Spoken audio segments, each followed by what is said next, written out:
Christmas Eve in Snowpine Ridge always carried a different kind of light. Warm, soft, a gold that felt as if it wrapped a thin mist over every worry.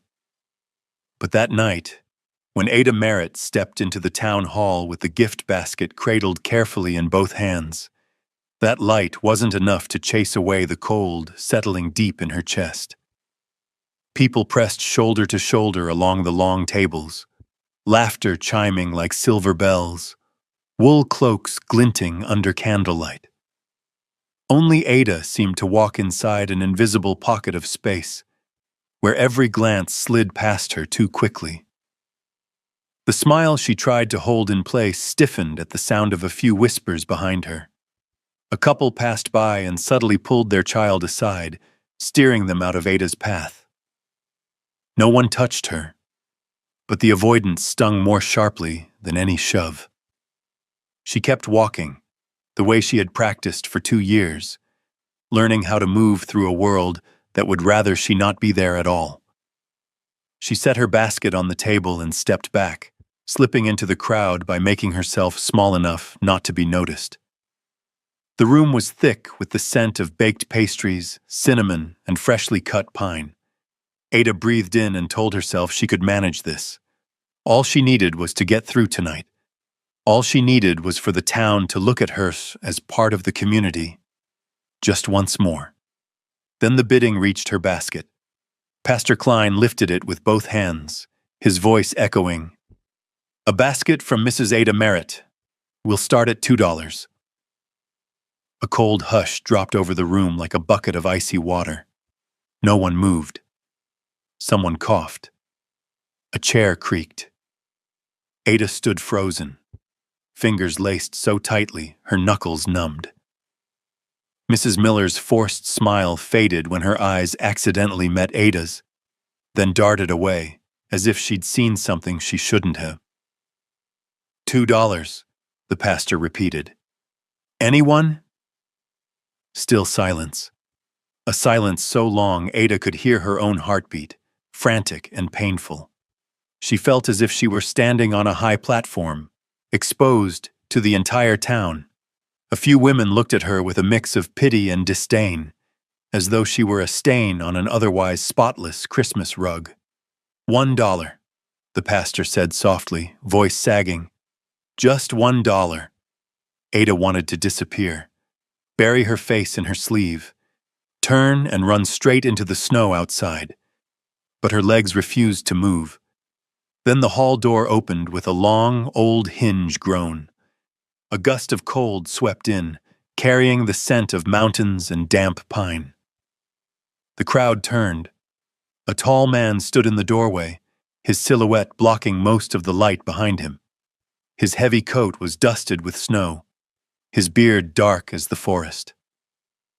Ada recognized him at once. Calder Nash, the man who lived alone on the High Pine Ridge, who came to town only a few times each year. Calder didn't look at anyone else. His gaze went straight to Ada's basket. $20, he said, his deep voice cutting through the silence like an axe into dry wood. The room stirred. $20 for Ada's basket, 3 times the price of the finest one that night. The pastor nearly stumbled over his words. "Are you certain, Calder?" Calder stepped forward and set a pouch of money on the table, the coins clinking sharply. He nodded, offering no explanations. Ada's throat tightened, not out of gratitude, out of fear for the gossip that would surely follow. But when Calder turned toward her, his eyes carried no trace of pity. They were steady, clear, as if he saw her, a whole person, not the rumors that clung to her name. He tilted his head slightly, a quiet question whether she would share supper with him. Ada nodded, legs trembling. As they settled at a small table in the corner, the noise around them faded. Ada opened the basket, her hands shaking. Calder reached to help, and his fingertips brushed the back of hers. Just a brief touch, light as breath. Yet it tightened something deep in her chest. She pulled her hand back, but Calder didn't smile, didn't fluster. He simply watched her with a calm, grounded gaze, as if that touch wasn't a mistake but something natural between two strangers carrying the same kind of loneliness. "Thank you," Ada whispered. Calder answered in his low, steady way. No one should stand alone in a room like that. A simple sentence. Yet it fell over Ada like a gentle hand resting on the place she'd been hiding for so long, the place that hurt the most. And Christmas Eve, which she thought would end in humiliation, shifted into something she never dared to imagine. Heading home from the town hall, Ada Merritt guided her old wagon along the snow-covered road that wound toward the northern edge of town. Night fell quickly, swallowing the wooden roofs and the bare trees standing like sentinels across the white fields. When she reached the crest overlooking Snowpine Ridge, she turned back. The warm glow of the church and storefront windows formed a soft, hazy patch of light, near enough to touch, yet far enough to remind her it was a world she had tried to enter, but never truly belonged to. Ada's homestead sat deep in the valley, a small cabin her husband had built with his own hands 5 years earlier. An old pine tree shielded the back from the wind, and a short fence framed the patch of land she had fought to keep through 2 long winters. The woodshed leaned heavily to one side, snow pressing down as if determined to bring it to the ground. But to Ada, it was still home, the place where laughter once lived, where breath once warmed the air, even if everything else had left her. Her husband, Elijah, died on an autumn afternoon while cutting timber for the mining company. They said it was an accident, a log slipping from the pulley, a hard strike to the head. When they brought him home, his coat still sticky with pine resin, his eyes closed as if caught in a dream not yet finished. Ada couldn't remember how long she cried. She only remembered standing motionless by the door, gripping the hem of his coat, as if holding it long enough might bring the warmth back. A few months later, their young daughter June burned with fever in the bitter winter cold. Ada tried everything: warm water, herbal remedies, wiping her down through the night, holding her close to keep every last bit of heat alive. But the fever rose against every prayer. June died in Ada's arms at dawn, when the mountain wind hit so hard the windows rattled. Ada held the small body tight, convinced that loosening her grip even for a moment would cause the whole world to shatter. After that, Snowpine Ridge changed the way it looked at hers. To many, Ada was not only a widow, she was a black widow, living alone with no family to support her and no husband to shield her. In a mountain town like this, that alone was enough to spark gossip. They never said it plainly, but Ada heard it in the glances, in the murmurs drifting behind her back. A woman like her never fits in here. That child died because she didn't know what she was doing. You know how colored women are. There's always trouble. Ada never argued. She survived the only way she knew how, quietly. By day, she mended clothes for townsfolk, sometimes sold eggs or a few woven rugs. In spring, she grew vegetables. In winter, she tightened every expense, telling herself that if she could just make it through the deep snows, the world would open one small path forward. But the coldest nights were the true test. Ada often sat by the fire, wrapped in a blanket, watching, the snow fall thick outside the window like scattered ash. The small cabin filled with shadows, and in those shadows she heard her past. June's laughter, Elijah's hammer striking wood, the wind pounding the walls back when the 3 of them still dreamed together. She wondered what she had left now, and why the town kept stepping back every time she tried to step forward. That was why Ada had made a Christmas basket this year.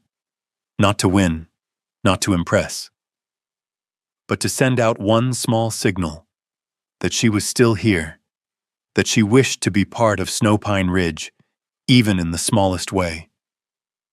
Yet when the hall fell silent around her, cold and heavy as frost settling on her shoulders, Ada understood that her presence still wasn't welcome. Only one person had looked at her differently. Calder Nash. He wasn't like the people of Snowpine Ridge. He came and went like a mountain shadow, quiet and distant. But the way he looked at her tonight, Ada could still feel it as she sat before the fire now. A gaze that didn't evade, didn't judge. A gaze that saw her as if she were the only person in that room, not someone standing at the far edge of every conversation. Ada didn't know why Calder had paid $20. But in that moment, she felt seen, truly seen for the first time in a long while, and that alone warmed her chest, even as the snow outside kept falling thick and cold. Snow fell for 3 days after the auction night, piling across the entrance to Ada's homestead in a white layer that reached halfway up her calf. She rose earlier than usual, lit the fire, brewed a pot of ginger tea, then carried her axe outside to split the few logs she had left. Winter was barely halfway through, and her supply was dwindling faster than she had planned. Ada pulled her wool scarf up over half her face, breathed in the cold air, and raised the axe. But after only 2 swings, she heard steady, heavy footsteps pressing into the snow. Calder Nash stood at the gate. She hadn't seen him come. It was as if he had stepped straight out of the gray mist drifting behind the pines. Snow clung to his dark hair, and his heavy coat hung loosely over his shoulders. He didn't speak under Ada's startled gaze. He simply walked forward and eased the axe from her hands with a slow, wordless gesture that felt like asking permission without using a sound. "What are you doing here?" Ada asked, fighting to keep her voice steady. "Your woodpile's running low," Calder said, eyes fixed on the logs. "I didn't ask for help." "I know." He spoke as he always did. Few words, each one as solid as a fence post. His first swing hit with a clean, sharp crack that made Ada flinch. By the time she stepped inside to put away the morning dishes, Calder had already split a large pile, stacked neatly and firmly, so exact it looked like a wall of timber. Ada watched from the porch, uneasy gratitude tugging at her.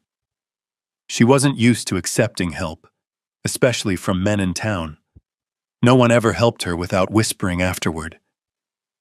But Calder, he demanded nothing, said nothing to make her feel small. He simply worked, silent and steady. Before she could thank him, she stepped down from the porch, and her boot hit a thin layer of ice beneath the snow. She slipped. A cold rush shot up her spine, but Calder's warm, firm hand caught her elbow just in time. Ada fell lightly against his chest. Her breath snagged as she felt the strength beneath his coat, the heat radiating through her own thin layers so quickly her ears burned. Calder released her at once, as though afraid of overstepping. Ada stepped back, cheeks warmer than the morning fire. "Sorry," he said, voice low and unexpectedly gentle for a man of his size. I'm fine," Ada murmured, avoiding his eyes, but her hands still tingled where he had touched her. A cold wind swept past them, bringing the sharp scent of pine, and the space between them deepened in a way she could feel. Ada turned away, partly to catch her breath, partly to hide the fluster rising in her. "Come inside for tea. It's freezing." Calder nodded. Inside, the warmth of the wood stove chased away the bite of the outdoors. Ada poured tea into 2 clay cups and set one before him.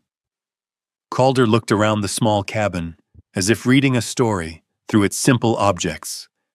The carefully folded baby, blanket, the chair Elijah once used, the well-kept books. He didn't ask. But Ada felt that if he did, she would answer, and that frightened her. They shared lunch, a bowl of bean soup she had made the day before, bread warmed back to life.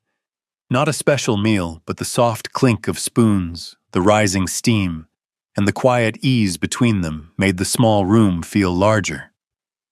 Calder told a few small stories about his recent trip into the deep woods, where the snow was so thick each step sounded muffled. He spoke slowly, plainly, without boasting. Ada listened, realizing how long it had been since someone had spoken to her with simple kindness. By afternoon, Calder stood and pulled on his hat. "I'll come back to fix the east fence. The snow's bending the joints."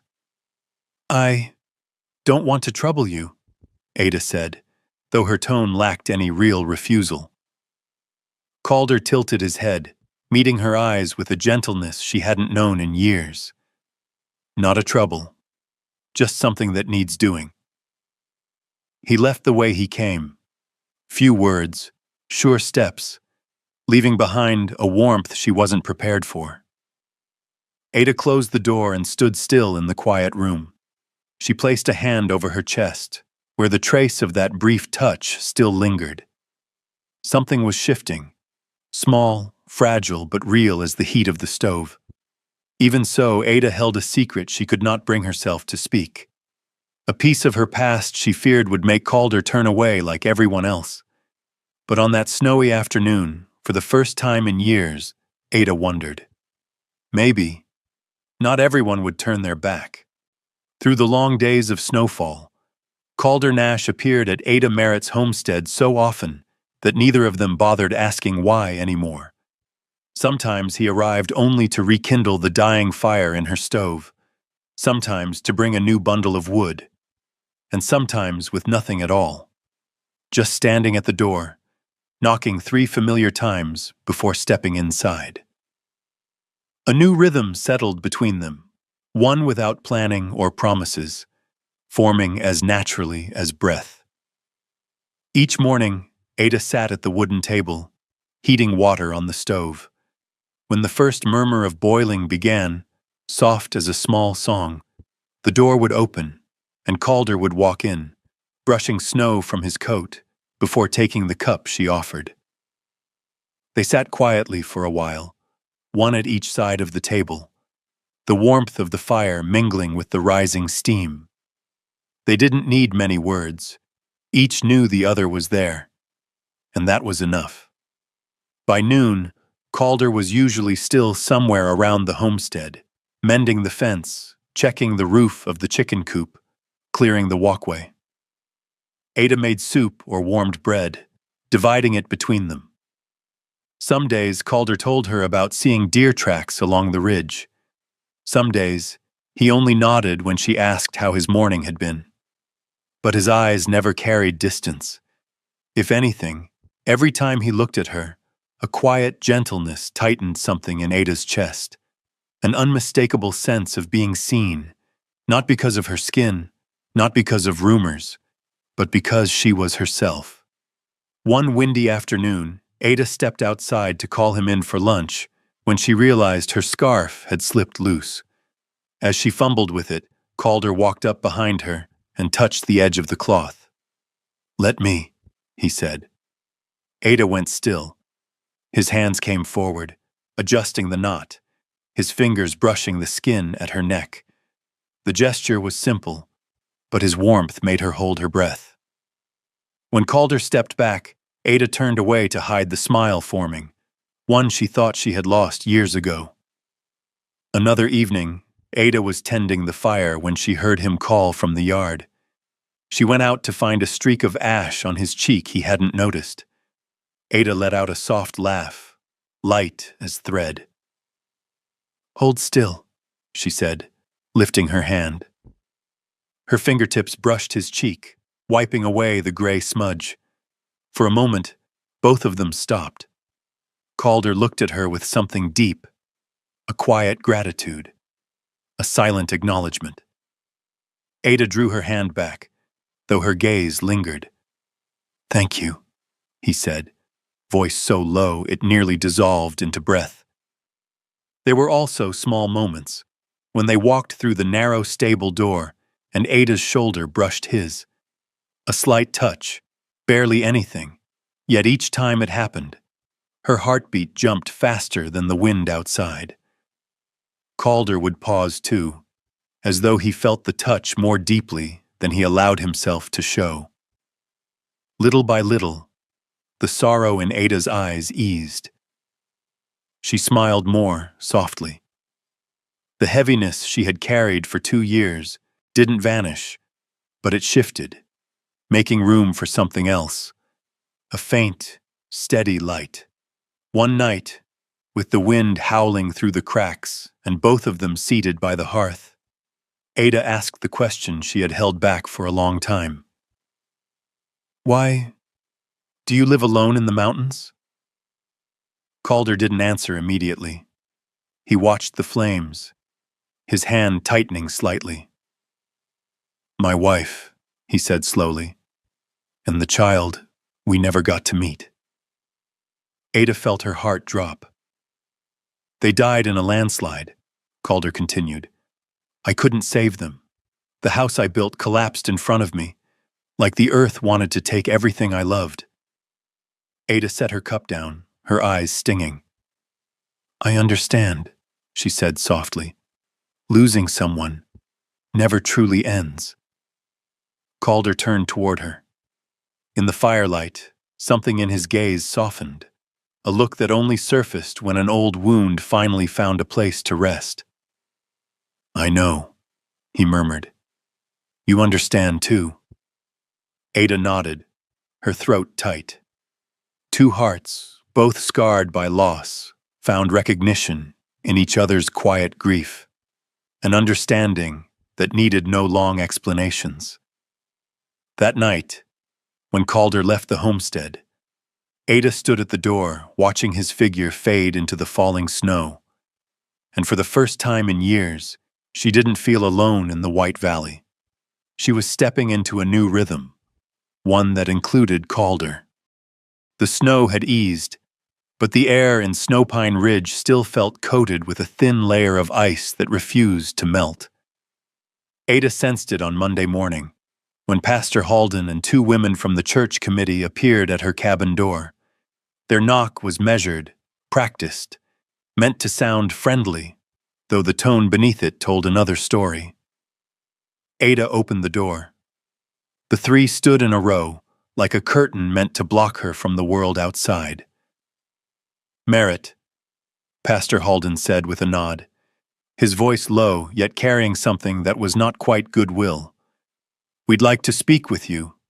A delicate matter." Ada pulled her shawl closer and motioned for them to come in. But Mrs. Whitlow, the tall, narrow woman with needle-like eyes, lifted a hand to stop her. "No need to go inside," she said. "This will only take a moment." The pastor sighed, then spoke plainly. "We've heard Calder Nash has been visiting your home rather often. Snowpine Ridge is a small town. Word travels fast." Ada kept her expression steady. "He's helping me fix the fence. There's nothing improper." The second woman, Mrs. Renly, stepped forward. Her voice was soft, but sharp as a blade. "Some believe you're trying to use a man's kindness to change your standing here." A quiet flame stirred in Ada's chest, but she only pressed her lips together. 2 years had taught her that defending herself only gave gossip firmer ground. Mrs. Whitlow smiled, a tight, triumphant curl. "We're simply reminding you, a colored widow already struggles to be accepted. Getting involved with a man like Calder, a recluse with a past no one knows, may not be wise." Ada drew a long breath. "We're not doing anything wrong." "Perhaps the wrong," Mrs. Whitlow replied, "is that you think you're entitled to try." A gust of wind cut across the porch, making the door groan. Ada stood straight as a pine in a blizzard, unshaken, though the cold seeped into her bones. After they left, she sat at the table for a long while, not touching the cup of tea cooling beside her. She knew this town could be harsh, But today's words struck the tenderest place in her heart, the fear that Calder would suffer because of her. And in Snowpine Ridge, reputation could weigh heavier than winter snow. That afternoon, Ada went into town to buy candles. The general store was crowded. She had barely stepped inside when a familiar voice carried from the back, Sarah Whitlow's sharp, taunting tones slicing through the room like shears through cloth. "Oh, look, Mrs. Merritt, buying supplies for your regular visitor up on the mountain?" Conversation in the store died instantly. Ada stopped, her fingers tightening around her shawl until they went pale. Sarah walked forward, her smile edged like broken glass. "It's almost sad, really, trying to climb higher by clinging to the first man willing to give you attention. Isn't that right?" Ada didn't bow her head, but her eyes darkened, still as a storm-touched lake. Then the back door of the store swung open. Calder Nash stepped inside. He paused long enough to take in the scene, then moved behind Ada, close but not touching her. He stood tall, steady as a mountain pine, his presence falling over her like a shield. The room fell silent. Sarah swallowed. "I was only saying—" Calder cut her off, his voice low but unmistakably clear. "No one has the right to speak of her that way." No anger, no raised voice, just a statement, solid as oak, that hollowed the room of sound. Ada felt warmth at her back, not from fire but from a kind of protection she had not known in years. Sarah stepped back. The others turned away, suddenly busy with anything else. Calder leaned slightly toward Ada, his voice meant for her alone. "They don't determine your worth." Ada closed her eyes for a breath. Only one breath, but enough to keep herself from breaking. Outside, Ada walked ahead a few steps, Calder following. Snow drifted softly, melting as it touched her hair. "Calder," Ada whispered, her voice trembling. "You didn't have to. I don't want you dragged into this." Calder stopped, turning her toward him. "You didn't drag me in," he said. "I stepped in because I chose to." The wind swept down the empty street, but Ada felt warmth rise in her chest, stronger than any room in Snowpine Ridge could offer. And in that moment, among falling snow and fading daylight, Ada understood that her fear was smaller than Calder's presence. Whatever the rest of the world chose, she knew he would not turn away. The snowstorm lasted 3 days, covering the mountains in a heavy white blanket that pressed down on every sound. By late afternoon of the 3rd day, Calder Nash rode down the slope with a restlessness he couldn't shake. The cold wind struck his face, but what worried him most was the small cabin in the valley, the place where Ada Merritt lived alone. When he knocked, the sound landed like an extra heartbeat. Ada opened the door, and for an instant her face lit, though she tried to steady it. "I thought you might have been trapped up there," she said, her voice soft, edged with a faint tremor. "I thought you might have been trapped," Calder replied, brushing snow from his coat as he stepped inside. The cabin was warm, but not enough to chase away the chill the storm had sown into the air. The fire in the stove crackled, casting amber light across Ada's face, making her eyes shimmer with something unspoken. They sat side by side before the hearth. Outside, dusk deepened, and the wind dragged its voice along the wooden walls like the mountain breathing out a long sigh. The space between them tightened, inch by inch, not by intention, but by something that neither resisted. Ada put her hand near the fire and flinched slightly at the heat. Calder reached out, touching her hand to see whether she was burned. Just a touch, but the moment stilled. Their hands didn't part. "I'm all right," Ada whispered. Yet she didn't pull away. Calder looked down at where their fingers rested together, then back to her face. The firelight softened her features, stirring something steady and aching inside him, like watching an old wound begin to close. "I worry about you," he said, voice low and honest. "More than I mean to." Ada turned her head, but not fast enough. He still caught the flicker in her eyes, held calm by effort, but unable to hide the rising emotion beneath. A loose curl had fallen across her forehead. Calder reached up, brushing it aside with a touch so slow it felt like a question. Ada closed her eyes for a breath as his fingers passed her temple. Their breaths now were very near. "Calder," she whispered, his name turning into a confession. He didn't speak, but when she set her hand on his chest, right over his heart, he froze as though she had touched a place he'd kept barricaded since the day he lost his wife and the child he never met. His heartbeat was strong and quick, impossible to hide. Ada looked at him with quiet depth, steady and bare. "You're lonely, the way I am," she said. Calder nodded faintly. "For a long time." That truth, simple and painful, dissolved the last distance between them. He wrapped his arms around her, not in haste but as if gathering something precious he feared to lose again. Ada leaned into him, fingers gripping his shirt, her breath trembling against his chest like the wind murmuring against the eaves. Outside the storm continued, but inside the cabin something warmer than fire took hold. They rested against each other, silent. Two people who had braced against the world for too long and had finally found a place to let their guard drop. There were no more words. None were needed.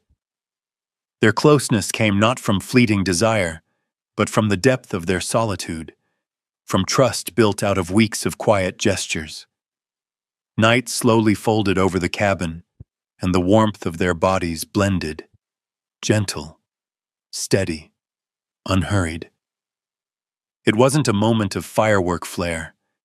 It was a moment like a wound closing, painful, but healing. When Ada awoke, the fire had burned down to faint red embers.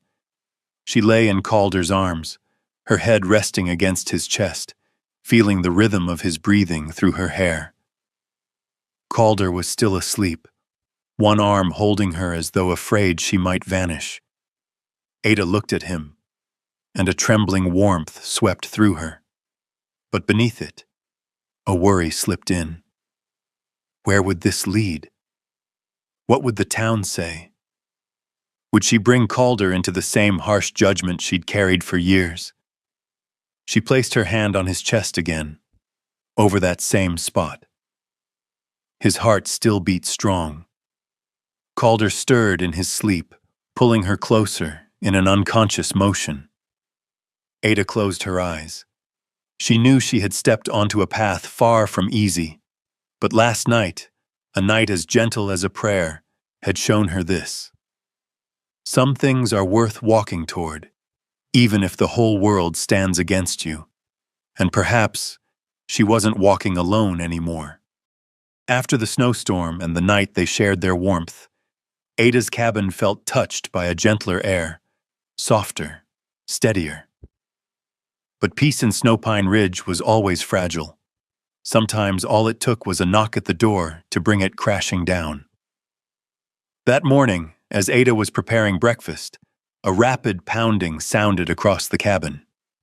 3 men stood on the porch, 2 from town, the third from a county law office. One look at their stiff posture told Ada what was coming. "They said they needed to speak with you," Calder said, as he stepped in from the barn, bits of straw still clinging to him. When he caught the change in Ada's face, his expression hardened at once. The man with the satchel didn't waste time. "We've been asked to review Mrs. Merritt's prior custody case. There are details that were never fully clarified." Ada's heart tightened.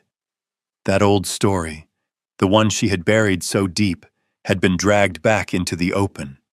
Not because she'd done anything wrong, but because someone in Snowpine Ridge wanted their cruel suspicions confirmed. Unclear details was only an excuse. Calder stepped forward, angling himself slightly in front of Ada. "Why is this being reopened now?" he asked, voice low. The man didn't flinch.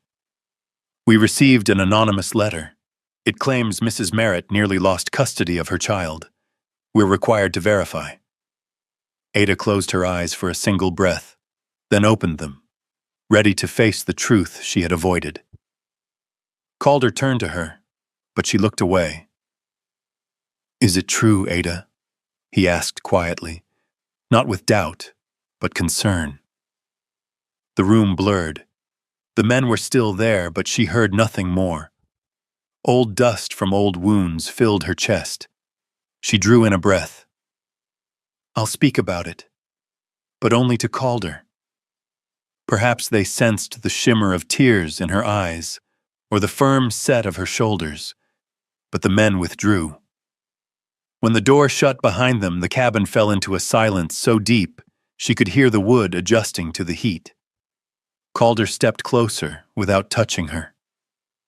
"You don't have to tell me yet," he murmured. Ada shook her head. "No, Calder.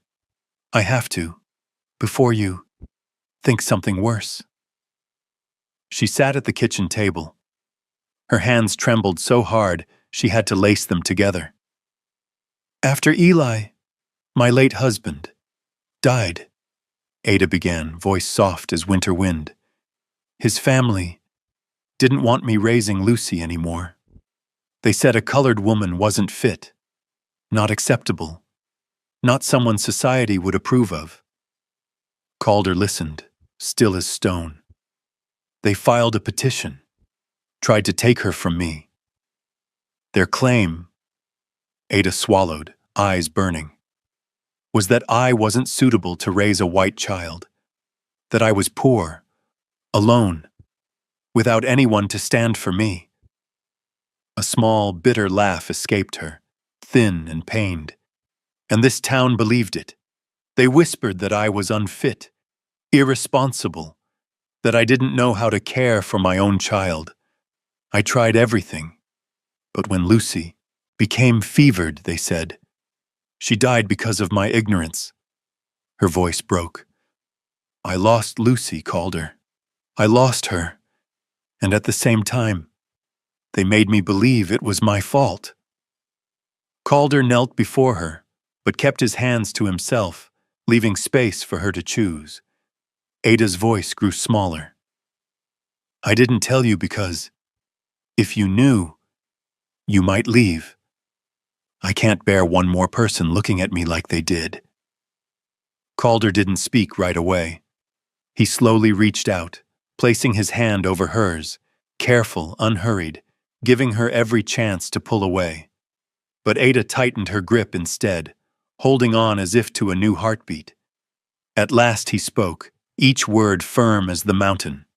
"Ada, you deserve love. You don't deserve judgment from people who fear what's different." She cried, not from being pushed down again, but because someone finally pulled her back from the edge. Calder gathered her into his arms, holding her as though he meant to keep every shattered piece from falling. "I'm not leaving," he whispered. "Not now. Not because of your past. Not because of gossip. Not because of anything they say." Ada clutched his shirt, her breath trembling against him. In Calder's arms, she felt, perhaps for the first time in years, that she was not someone left behind, not someone insufficient, but someone chosen, someone allowed to stay, someone loved. Rumors traveled faster than mountain wind. They began as a whisper in the dressmaker's shop, then a passing remark in the general store, and by week's end, all of Snowpine Ridge knew Calder Nash had spent the night at Ada Merritt's cabin. In a town that already saw Ada as a thorn, the story became a spark thrown into dry grass. People looked at Ada with sharper, heavier eyes. No longer suspicion or distance, judgment. As she walked across the street, stray comments floated behind her like cold blades. She seduces men to lift her station. Women like that only bring trouble. Bet she's using tricks to keep him around. Ada heard it all. She never responded. But each time she returned to her cabin, her shoulders seemed a little lower. Calder wasn't spared either. When he came to town for supplies, a group of men lingering outside the saloon threw out their taunts. "Calder, heard that colored widow's put a spell on you. Shame. Thought you had more sense." Another added with a laugh. "Guess you're just that lonely. Anyone will do." Calder didn't answer with his fists, though many expected he would. He only stood straight, his silence heavy enough to make them lower their eyes. Then he walked away, but the air around him felt taut, as if the mountain itself was bracing for a slide. On Sunday, Ada chose to go to church, not to defy anyone, not to prove anything, simply because, all her life, church had been the closest thing to peace, and she refused to let gossip exile her from it. When Ada stepped inside, the room fell into an unnatural stillness. Soft conversations faded, replaced by cold stares, flat and frozen like a winter lake. Ada sat in the last pew, head slightly bowed. Calder sat beside her, not too close, not too far, close enough to show he stood with her, far enough not to stir more trouble. Pastor Halden was about to open the Bible when the church door swung open. Sarah Whitlow strode in, tall, lean, and full of challenge. Before taking her seat, she looked around the room, then fixed her gaze on Ada. "What a disappointment," she said, loud enough for Rose to hear. "God's house is for decent families, not for people living together without marriage." A wave of murmurs rippled through the sanctuary. Ada stiffened. She didn't lift her head, but her heart hammered painfully. Pastor Halden stepped forward. "Mrs. Whitlow, please," but Sarah cut him off. "She disgraces this town. She uses Calder's kindness to drag him into the mud. And now she sits here as though she's done nothing wrong." Ada heard the scrape of a wooden pew as Calder rose. A small movement, yet it hushed the entire church. He stepped into the aisle, turning toward Sarah. Light from the window fell across his face, clear, calm, sharp as a blade slicing through silence. "I am not enchanted by anyone," he said. "I go to Ada's cabin because I choose to. I stand with her because she deserves kindness." Sarah let out a thin, mocking laugh. "And you defend her for what reason?" Calder leaned slightly forward, his voice low but carrying through every corner. "Because the way you treat a woman who has lost everything is the most shameful thing I've seen in this town." Ada breathed in sharply, like someone finally pulled above water. Calder continued, not louder, but firmer. "I will not leave Ada. The more you try to divide us, the closer I stand to her." No one replied. Even Sarah Whitlow had no words left. But what Ada didn't expect came after the service ended. A small group of women approached her. Not the loud ones, not the gossipers, but those whose eyes held old sorrow, wounds not fully healed. Emma Brooke, who lost a child last year. Nora Tillman, mistreated for years by her husband's family. Mrs. Higgins, who buried 2 children to winter fever. They stood before Ada like a quiet shield. "We know that pain," Emma said softly, "and we know you're not what they say." Nora touched Ada's arm. "A mother who's lost a child cannot be cruel. We understand." Mrs. Higgins nodded. "If you need anything, you come to us. You're not alone." Ada couldn't speak. Her throat closed, her eyes burning. Calder stood behind her, silent, steady, not taking attention, not stepping forward, simply a wall of strength at her back. And for the first time, Ada felt the cold wind of Snowpine Ridge no longer cutting through her. She had someone beside her. And now, not just one. A small circle of women, hearts once broken, had quietly formed around her. And that, she realized, was the first true sign of hope. The morning after the stormy church service, Ada still felt the weight lingering in her chest. Though Calder had stood beside her like a wall, though a few women had stepped toward her in quiet solidarity, the sense of being stared at as an outsider clung to her like frost on the cabin window. She had just lit the stove when a knock sounded.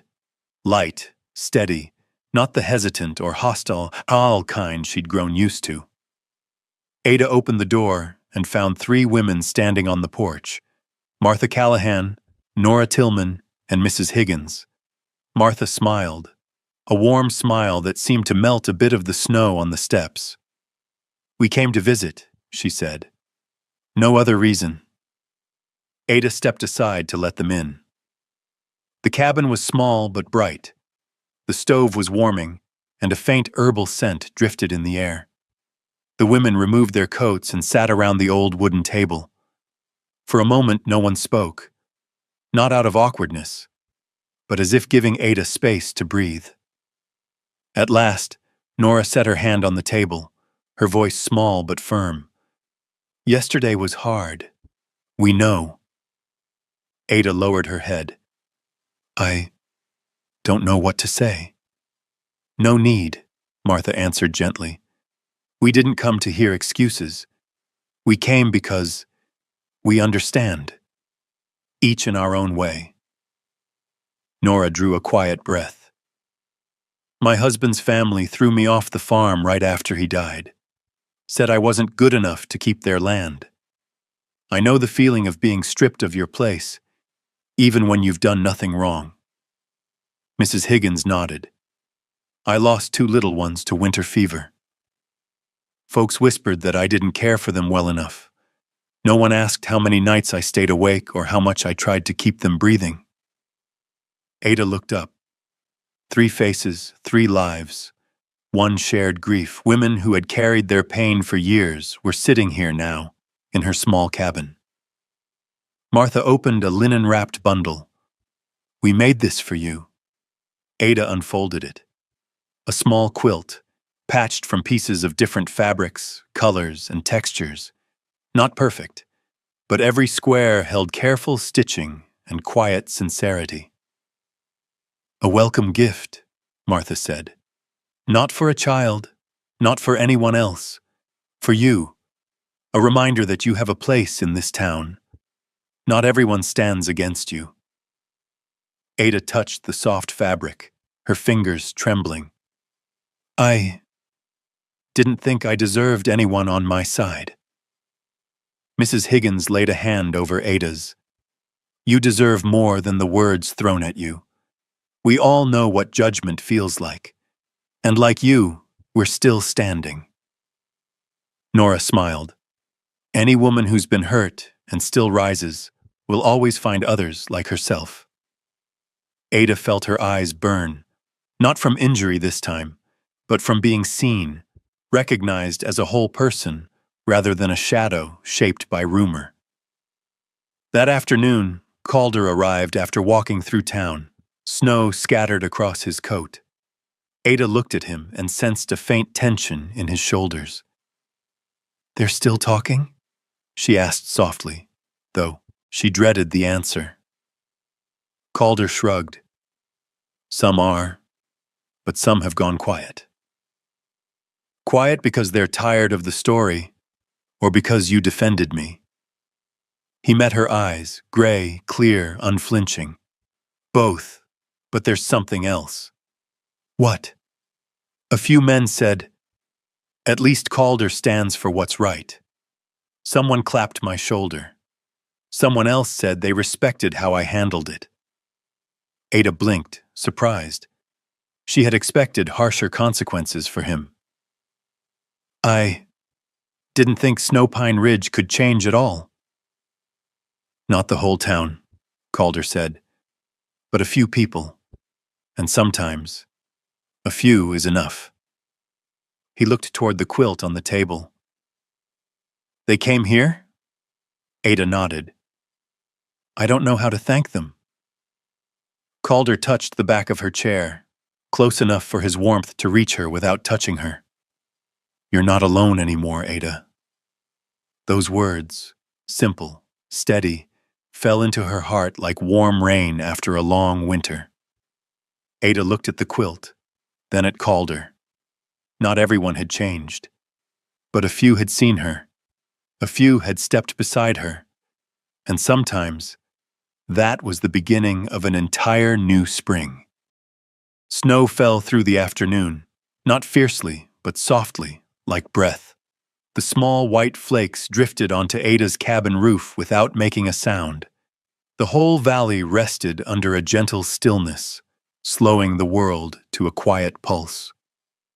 Ada stood on the porch, holding the new quilt, the gift the women had sewn, folded carefully in her arms. Now and then she reached out to catch a snowflake melting against her skin. Each one was cold, yet not cutting, as if winter itself had softened for reasons she could not yet name. Calder returned from town as the sky shifted into a blue-gray dusk. He led his horse to the shed, brushed snow off his coat, then walked directly to Ada. His steps were unhurried, but carried the certainty of someone who had long decided what he intended to say. You all right? Calder asked. Ada nodded, though her eyes held a trace of unease. Everything is happening so fast. He stood before her, and a long silence settled, a silence that wasn't awkward, but one that felt like two hearts finding a shared rhythm. We need to talk, he said. Ada tightened her hold on the quilt. I figured. He touched her elbow lightly, then withdrew, a gesture respectful, but edged with restrained longing. Walk with me? They made their way behind the cabin to the open stretch facing the snowy slope. Twilight cast a pale, silvery wash over everything, making the landscape look sketched in cool chalk. Their breaths mingled in the cold air. Ada stopped when he stopped. She began to speak, but the look in his eyes made the words fade in her throat. There's something I've known for a while, he began, voice low and steady, that even if the whole town turned its back, I'd still stand beside you. Ada looked down, hands trembling. Calder, I'm just afraid I'll make life harder for you. No, he said softly, cutting in. What scares me is the thought that you might believe you have to face everything alone. Ada lifted her gaze. Her eyes glimmered as though misted over. Calder breathed in, then stepped closer. Slowly, intentionally. I choose you, Ada, he said. Not because you need me, not because you're hurting, but because I want to be part of your life. I want to belong somewhere, and that place is beside you. Her hands shook harder now, strength draining from them. Snow settled on her shoulders, melting into tiny beads of water. And then Calder knelt. No ring, no flowers, no flourish. Only a man who had lived too long in the shadow of loss, now placing his heart in her hands. Ada Merritt, he said, his voice threaded with emotion yet steady as the mountain. Will you marry me? Let me stand before you and behind you. Let me protect you without anyone calling it foolish. Let me love you with everything I have. Ada lifted both hands to her lips, but her tears had already broken free. Calder, He met her gaze without urgency, without fear, only a quiet flame of sincerity. You don't have to answer this second, he murmured. But know this, I choose you, not out of duty, not out of pity, not for anyone's approval. I simply don't feel whole without you. Ada gasped softly.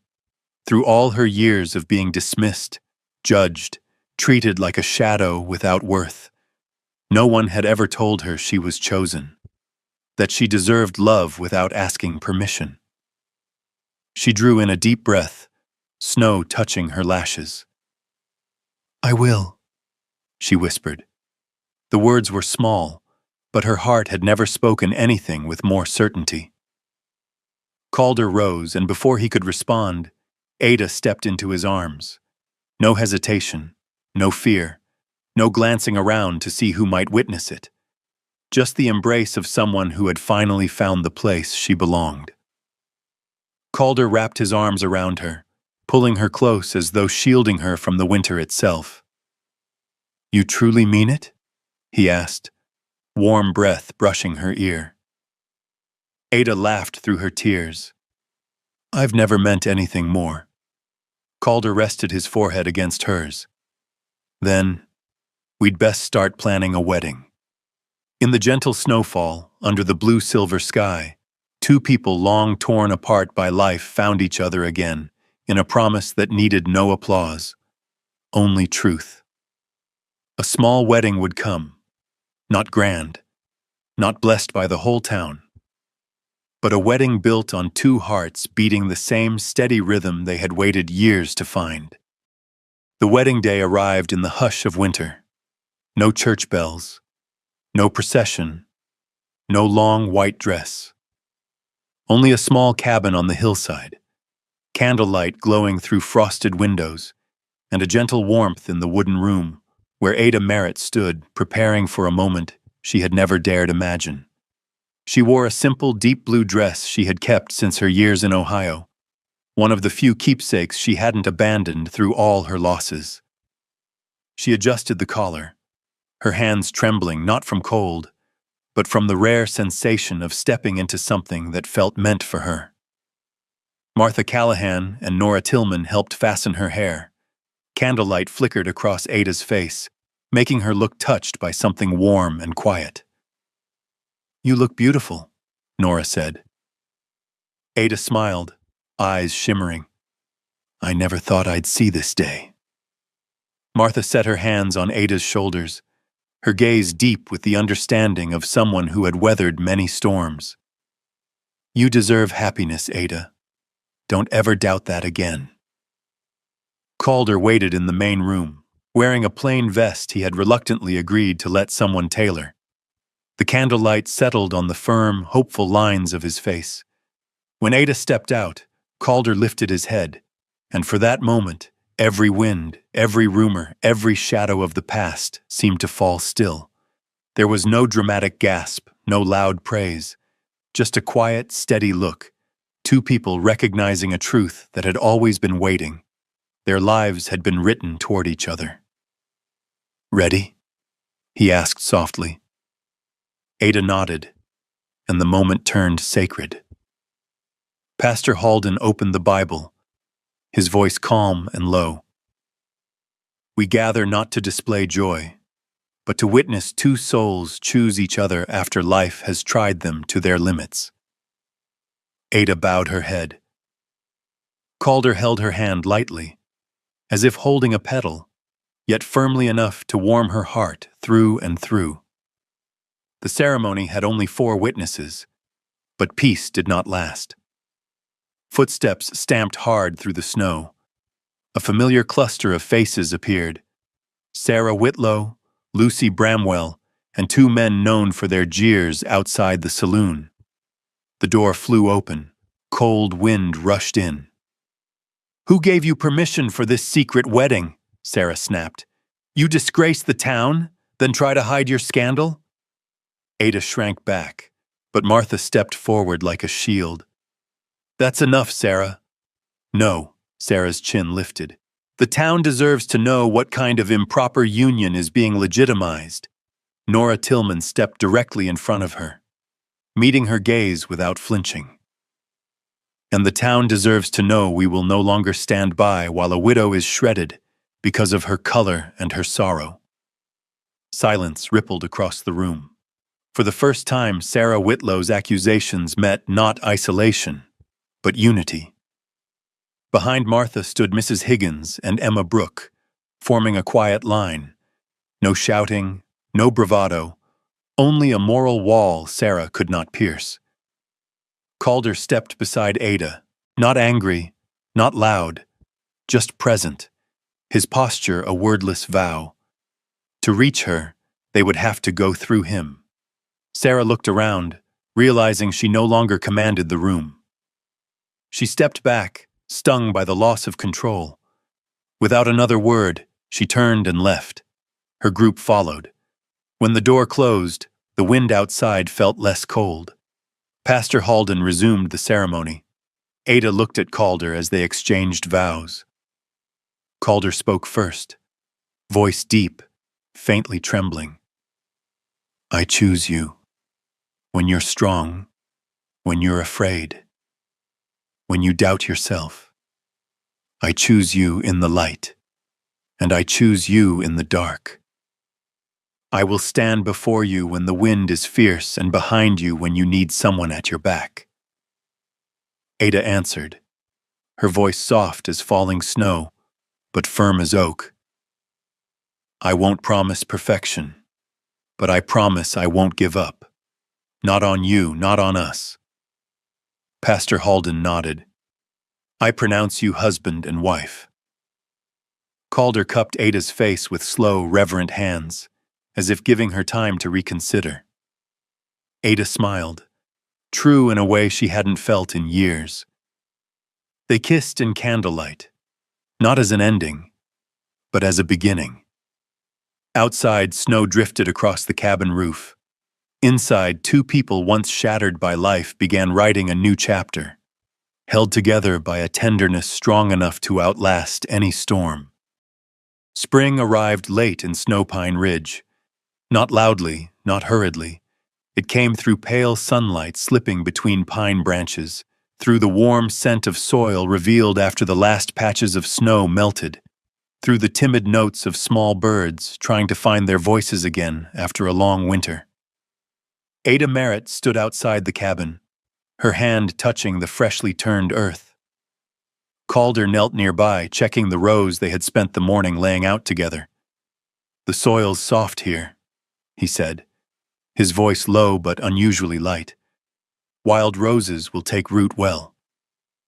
Ada knelt beside him. And here? Calder placed his hand gently over hers, guiding it toward another furrow. Here, for the dahlias you love. Ada smiled, a warm, quiet smile that seemed to brighten the morning light. It had been so long since she believed she could smile at small things again. They worked until the sun angled past the ridge. Calder repaired the low fence around the new plot, while Ada planted the first white daisies. The early spring wind no longer stung. It carried the scent of pine and new earth, the scent of beginning. That afternoon, Ada went to the women's meeting in town. Her heartbeat quickened as she walked in, an old instinctive fear lingering despite the recent warmth. Emma Brooke spotted her first. Ada, come sit by me. The room hummed with soft conversation, gentle, steady. No one looked at Ada as an outsider anymore. No whispers trailed behind her. Nora Tillman handed Ada a small notebook. We're planning spring planting for the families. Would you like your name on the list? Ada held the notebook, uncertain, unused to being invited into anything shared. But Nora and Emma's eyes held no pity, no pressure, only trust. I'd like that, Ada said quietly, and the women smiled. When the meeting ended, Martha Callahan draped a shawl over Ada's shoulders, her gesture tender and sure. You belong here more than you think, she said. Ada stilled. Such a simple sentence, yet it reached the deepest part of her, the part still carrying memories of being pushed out of every place she once called her own. When she returned to the cabin, Calder sat on the porch with a steaming cup of tea, as though he knew exactly when she would appear along the dirt path. "How was the meeting?" he asked. Ada sat beside him, leaning her shoulder into his with the ease of breath. "They asked me to help plan spring planting." Calder smiled, his gray eyes catching the late light. "They know you have much to offer."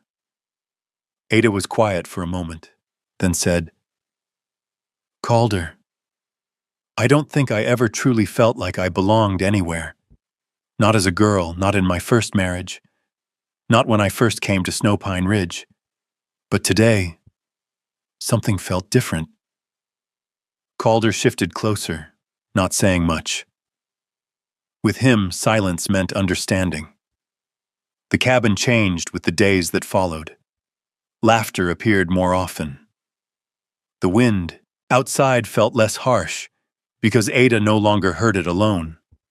In the evenings, they sat by the fire, Ada stitching new quilt squares, Calder whittling small birds or spoons from soft wood. Such simple acts filled the cabin as though it were growing with their new life. One sunset, Ada stood in the yard, watching the young garden sprout. Spring wind brushed through her hair, carrying the warmth of soil and the sound of Calder's steps behind her.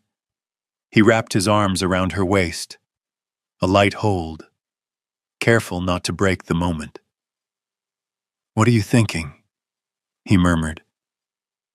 Ada looked out at the garden, then at the cabin, each piece of it now telling their story. "I'm thinking," she said softly, "this is the first time I've ever felt truly seen. Really seen." Calder tightened his embrace. "You've always deserved that." The last rays of sunlight sank behind the mountains, leaving a wash of honey gold across their shoulders. Ada closed her eyes, breathing in warm earth and pine, knowing her life had finally found its home. Once Ada had stood in a crowd and felt invisible. Now, because of Calder's love, she had returned to herself, whole, strong, and seen. If this story touched a memory or brought someone to mind, feel free to share your thoughts below. And if you'd like to continue journeying with me through these gentle, heartwarming tales, please remember to like and subscribe. Thank you for staying until the very end. Wishing you a peaceful evening and a heart full of light.